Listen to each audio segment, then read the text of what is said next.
Hey everyone, in this video we will learn how to import a workbook into the Power BI service. So let's start. I'm logged into the Power BI service and let's go to a demo workspace I've created. And you can see I've got workbooks and data sets. So any Power BI report can have two sources. Either it can be a workbook or it can be a data set. So let's see, when we import an Excel file into the Power BI service, it is known as a workbook. So how do you import that? On the left hand side, click on the Get Data button. Click on Files, click on Get, and then click on Local Files. And I've got this file. I'll also upload this file to GitHub or share a link to this file so you can download the file that's already on GitHub.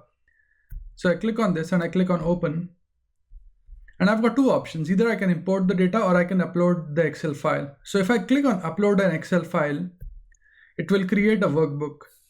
So it's already got that. Let me click on my workspace again. And when I go to the workbook, you can see that it's got this file uploaded under the workbooks tab, but not the data set. Now, similarly, if I connect to the Get Data button and I click on Get, Local File, and I'll just again select it, click Open. But in this case, I'll click on Import. And you can see it creates a dashboard as well as it will create a data set. So it just depends on the option that you choose.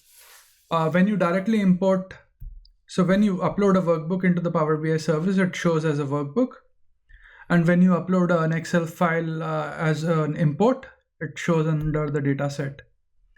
So in this video, we've looked at the workbooks and how to import a workbook into the Power BI service. I hope you find this video useful and thanks for watching this video.